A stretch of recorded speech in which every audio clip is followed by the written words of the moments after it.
O que as eleições mudam para os seus investimentos dependendo de quem ganhar. E se você não está vendo essa aula no período de eleição, ainda assim fica nela, porque as eleições são coisas periódicas, seja para prefeito, para governador, presidente, acontecem inevitavelmente ao longo da sua vida de investidor ou investidora. Então é muito importante que você saiba como se portar nessas épocas. E estamos agora aqui no 33º episódio do nosso quadro Encher a Carteira, um quadro onde ao vivo, todos os meses eu aporto R$ 500 para te ensinar na prática como que você monta e faz a gestão de uma boa carteira de investimentos. E na aula de hoje, eu falo aula, mas é o nosso vídeo de hoje, a gente vai, além de incluir um ativo novo na nossa carteira, fazer o rebalanceamento na prática, eu vou te contar o meu ponto de vista sobre como as eleições interferem nos seus investimentos e o que você deve fazer. Se vale a pena alterar a sua estratégia, se vale a pena você ficar mais defensivo, ficar mais agressivo, se uma oportunidade surge ou não.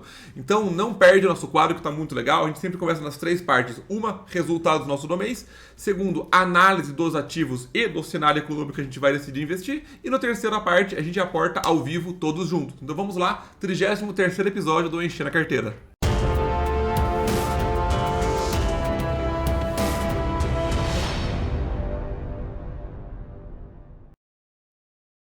Comecemos do começo, nossos resultados da nossa carteira de investimentos. Está aqui nossa carteira em amarelo. Se formos comparar nossa carteira contra o Ibovespa, aqui em vermelho, nos últimos 6 meses, nossa carteira está com um resultado positivo de 5,36%, enquanto o Ibovespa está, desde os últimos 6 meses para agora, com uma queda de 1%. Vamos ver quem que é responsável pelos nossos maiores ganhos. Se a gente for comparar aqui as ações, elas estão puxando a nossa carteira para cima. Nossa carteira de ações teve uma alta muito expressiva logo após o resultado do primeiro turno. Tivemos um ganho de 6,84% em detrimento à nossa carteira com 5,36%. Nossos fundos imobiliários tiveram uma valorização mais expressiva ainda, com um ganho de 8,06%. Os FIIs bombaram de fato, mesmo com a queda dos FIIs de papel. E o que puxou a gente para baixo realmente foi a ETF. A ETF que emula o IVVB11, indexado ao S&P 500, com uma queda de 9,57%. O exterior está derretendo. Se você quer entender melhor o que acontece no exterior, temos um quadro que eu estou deixando aqui, ó, que é o quadro Encher a Carteira no Exterior, onde eu aporto também R$ 500 por mês convertido em dólar para te ensinar a montar uma carteira global, desde abrir uma carteira, como converter dinheiro. É extremamente fácil, simples e rápido, então acompanha aqui o nosso quadro, legal? Então voltemos para agora. E como que está a nossa carteira no geral, Matheus? Nossa carteira no geral está se comportando da seguinte maneira. Primeiro aqui, nossa distribuição patrimonial ideal. A gente quer ter 60% em ações, 25% em fundos imobiliários, dividido em tijolo e papel, e 15% em ETFs. Nossa carteira está deficitária em ações e deficitária em ETFs. ETFs principalmente com uma ênfase um pouco maior, por conta da queda que ela teve muito expressiva no exterior. Se a gente for pegar nosso comparativo aqui, nossa carteira de setembro a outubro, ela valorizou 5,5% e o Ibovespa no geral valorizou 3,2%. Isso aconteceu muito devido aos fundos imobiliários que deram um tiro para cima. E no global, nossa carteira aqui acumulada está com ganho de 11,46%. O Ibovespa, desde a data zero que começamos a investir, está com uma queda mínima, não dá nem para ver aqui, de 0,2%. E a nossa carteira diferença contra o Ibovespa com um ganho de 11,73%. Bacana? Vamos olhar os nossos principais ativos aqui no site. A gente pode vir aqui. Aqui, ó, a rentabilidade da nossa carteira. As 3 primeiras rentabilidades são a PetroRio, Arezzo e a AM Dias. E as 3 piores rentabilidades são a Oi e a IRB, para ensinar vocês que comprar qualquer coisa, porque tá barato. O barato aqui perder é de 100%. Felizmente é o nosso Funny Money. E o Vino com uma queda de 19%, nosso fundo imobiliário de lajes corporativas. Mas vamos à pergunta principal que precisamos discutir aqui agora. Matheus, o que fazer no período de eleições? O mercado costuma subir, costuma cair, se ganha esquerda, se ganha direita. O que vai acontecer com a minha carteira de investimentos? Eu posso ou devo fazer alguma coisa? Devo ficar de fora? Devo aportar mais? Devo esperar colocar meu dinheiro no Tesouro Direto? Olha que interessante o que eu vou explicar para vocês agora, tá? Essa é uma das sacadas de ouro do mundo dos investimentos. Tome muito cuidado com deixar de aprender isso. Vamos lá. Aqui eu tô pegando o Ibovespa agora, tá? Nesse ano de 2022, ele teve uma valorização de 11,41% até essa data, perfeito? Show de bola. Só que se nós pegarmos da quinta-feira, dia 29 de setembro, até o dia 6 de outubro, que foram 3 dias, porque pulou o final de semana, dos 3 dias, o Ibovespa passou de uma alta de mais 3% para mais 11%. Ou seja, quem perdeu esses 3 dias, quem ficou de fora esperando o segundo turno rolar, perdeu 80% do ganho do ano. Quem investiu em janeiro Chegou a eleição, resgatou o dinheiro, tá esperando ela passar, perdeu todo o ganho da bolsa do ano por você ficar de fora de 3, 4 dias. Quem acompanha essa série aqui viu que aconteceu a mesma coisa na M Dias, nossa empresa que hoje é a terceira maior ganho da carteira, ou segundo, se eu não me engano. Nós ficamos por mais de um ano com ela em prejuízo, comprando várias vezes porque ela não perdeu os fundamentos, e no período de uma semana que ela soltou um resultado excelente, porque boas empresas dão bons resultados, ela dobrou o valor dela num período incrivelmente curto, de pouquíssimos meses, sendo que o maior ganho veio em uma semana. Então, ficar de fora é a pior coisa que você pode fazer. Então, nunca fique de fora porque você não sabe quando vão vir os ganhos mais expressivos. Agora, no período de eleição, tende-se a ter uma coisa um pouco mais volátil. Mas o que você faz? Aí que entra, pessoal, vocês entenderem o que eu vou explicar para vocês aqui agora. No período de eleição, nada muda para a sua estratégia. Não estou falando que para o Brasil não muda, nem para a economia não muda. Eu estou falando que eu e você não temos a capacidade real de conseguir saber para onde vai o país, simplesmente que a gente não sabe quem que é o chefe do executivo. O executivo ele tem algum certo poder, é lógico que ele tem, ele é o chefe do poder executivo. Porém tem o Congresso, tem o Senado, tem todo o poder judiciário, tem o exterior, tem o câmbio, tem o dólar, tem guerra, tem economia, tem juros, tem câmbio, tem um monte de outros fatores que o cara que está no topo lá do executivo não tem muita influência para fazer. É lógico que pode se criar políticas positivas ou negativas, eu não estou falando isso. Estou falando que você não tem controle sobre isso, eu não tenho controle sobre isso. O que eu tenho controle é onde eu aporto o meu dinheiro todos os meses. E como é que eu controlo isso? Controlando o meu risco. E como é que eu controlo o meu risco? Montando uma carteira diversificada. Se eu quero ter a minha exposição de 60% em ações, eu estou com 53%, eu vou aportar em ações. Porque eu quero me aportar em ações por todos os períodos. Eu quero investir por 10, 15, 20 anos. Então não me importa o que está acontecendo agora. Fundo imobiliário, mesma coisa. Está com receio de um governo que você não quer que entrar? Aumenta sua exposição em ETFs do exterior. Aumenta para quanto? Para quanto você definiu que você queria. E é exatamente por isso que hoje a gente vai aportar parte do VVB11 e parte da carteira de ações. Porque o governo que está lá pouco importa para mim, porque eu não estou investindo por causa desse governo, nem por causa do próximo. Eu estou investindo para ter uma boa carteira de investimentos, eu estou preocupado com o meu risco, por isso que eu diversifiquei. Tem uma parte direto no exterior, como esse quadro aqui, ele é para ensinar você a investir pelo Brasil. Tem VVB11 que aporta no S&P 500, mas é uma carteira feita para ser protetiva. Tanto que se você acompanha o nosso quadro, você sabe que quando a bolsa cai, a carteira cai menos. E quando a bolsa sobe, usualmente ela sobe menos. Esse mês ela subiu mais, mas isso no longo prazo tende a ser incrivelmente vencedor. Então, qual que é a sacada? Quando você pega um cenário que todas as ações que tem na carteira, praticamente todas, foram para cima, elas se valorizaram e a sua carteira está mandando você aportar em ações, é uma hora que você faz a seguinte análise. Olha aqui o nosso Excel, beleza?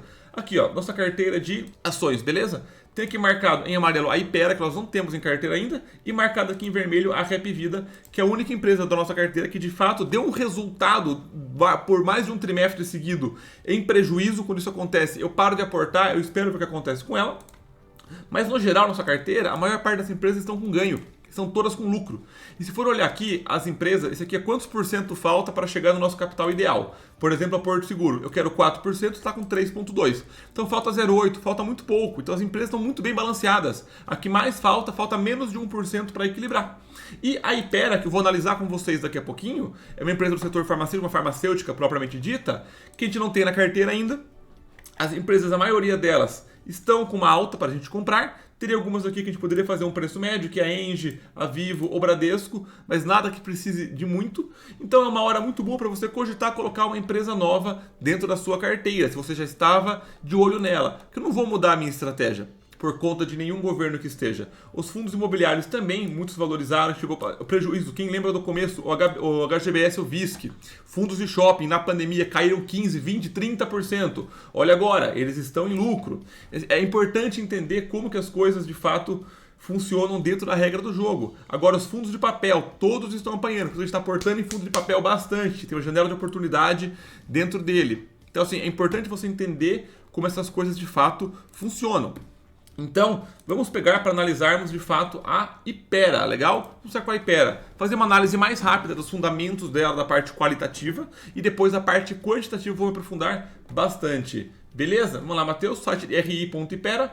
Aqui é a apresentação institucional. Quem é a Hypera? Leiam isso daqui, tem 53 slides, não é demorado. Vou pegar alguns pontos chaves para te situar quem é essa empresa. Depois a gente vai junto analisar os números dela, e depois que a gente fizer isso, a gente vai aportar em VVB11 em Hypera. Perfeito? Vamos lá. A Hypera, como ela se mesmo intitula, e de fato é verdade, tome cuidado com o que a empresa fala dela, ela é uma gigante no mercado farmacêutico dentro do Brasil. Ela já vai mostrar para você a posição dela. E por que o mercado farmacêutico ele me interessa bastante? Por conta de alguns fatores. O primeiro de todos é esse daqui. O CAGR é o crescimento médio ao longo do ano de alguma coisa, tá? E o CAGR do setor farmacêutico dentro do Brasil, ele é muito maior do que a média dos países emergentes. A gente só perde para a Rússia em termos do crescimento do nosso mercado farmacêutico. Então é um mercado que tem um potencial muito grande de crescer. Por que isso acontece? Muito em conta deste fato aqui. O Brasil ainda é um país de jovens que está envelhecendo com o tempo. Lembra da tia Maria ensinando a pirâmide etária lá na quinta série? Então, isso de fato está tendo uma inversão e é esperado que a população do Brasil vai envelhecendo quanto mais o tempo se passa.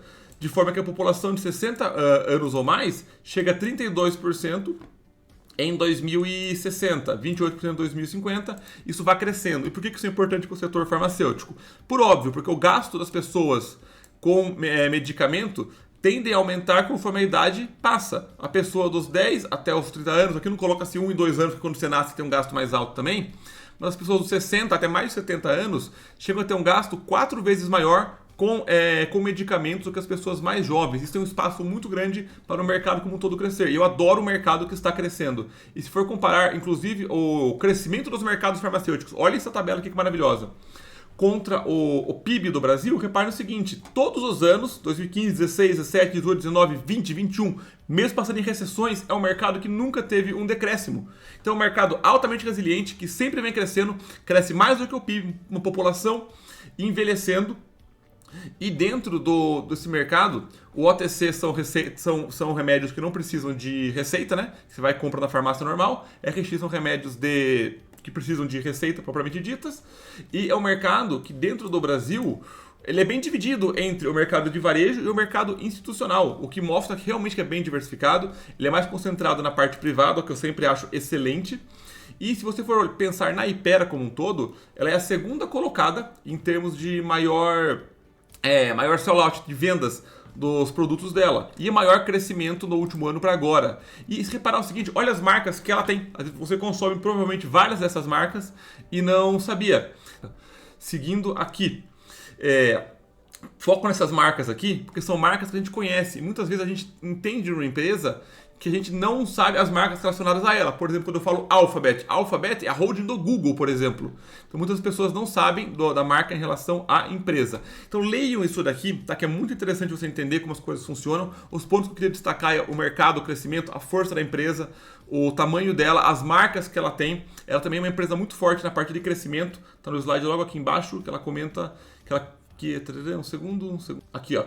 O quanto de produtos ela tem para lançar, se a empresa está sempre preocupada em inovação, e o tamanho do mercado que ela está entrando, no mercado de 12 bilhões de reais, que ela não tem nenhum pedacinho ainda, ela quer de fato pegar. E o que ela lançou em 2021, no ano passado, faturou para ela mais do que 1 bilhão de reais, que é o faturamento esperado daqui a 5 anos. Ou seja, ela tem um faturamento crescente com as marcas novas, com a expectativa de bater 1 bilhão de reais. Matheus, beleza? Gostei da parte quali da empresa.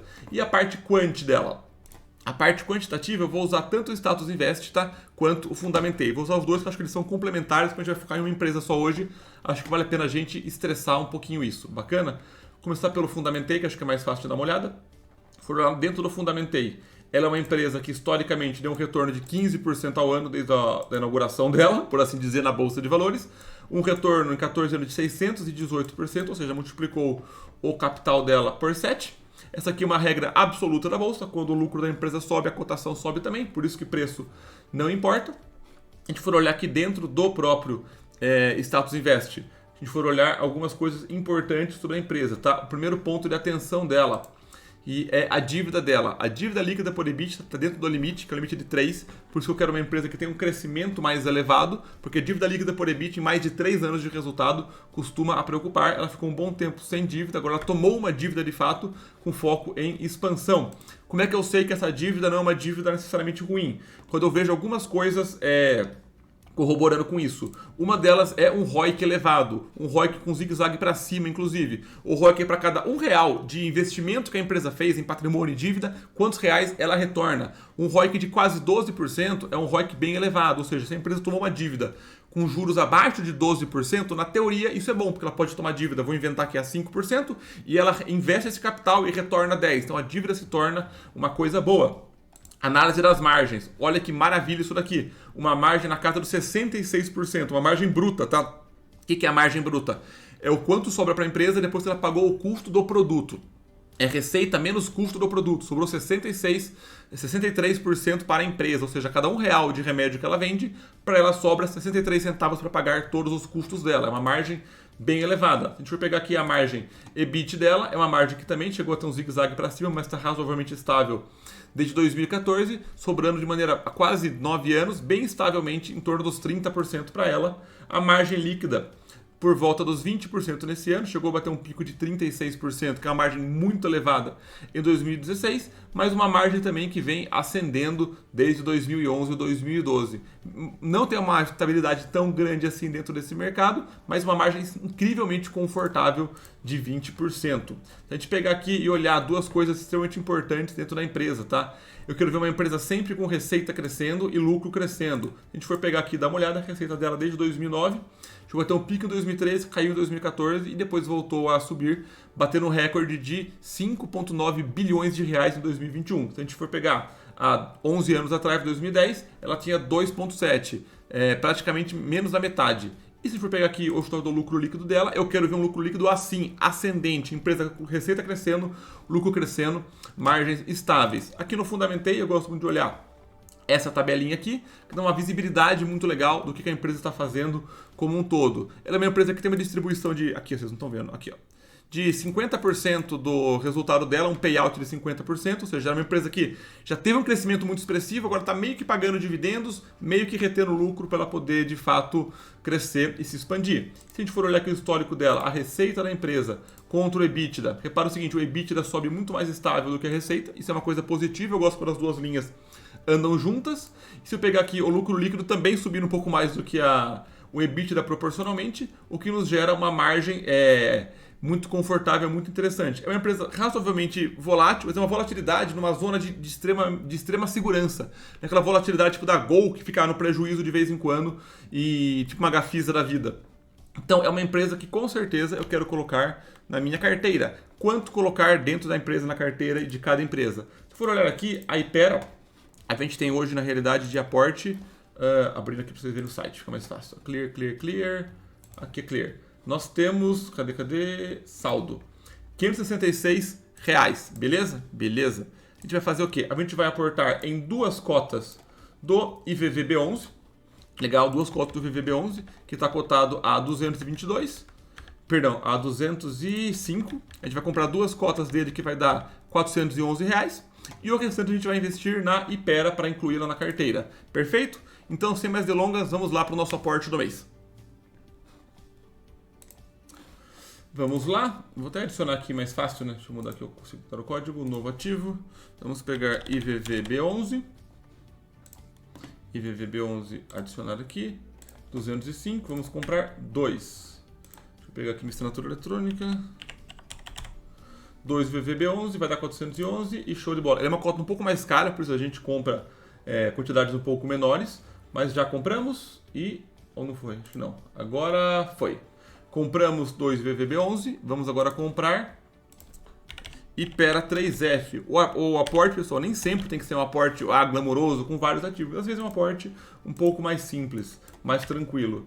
Se for pegar aqui na Hypera farmacêutica, aqui 1, 2, 3. Consigo comprar 3 Hyperas, legal? Aí sobrou R$14,95, que hoje não vou fazer nenhuma festinha para vocês não, de ficar comprando ativos que são o resto da galera. Então, pessoal, por hoje era isso. Se você chegou nesse ponto aqui, considere se inscrever no nosso canal para nunca perder nenhuma série, nenhum episódio. Aqui a ideia desse canal é te educar financeiramente para que você tome as melhores decisões possíveis. Eu vejo você na próxima aula.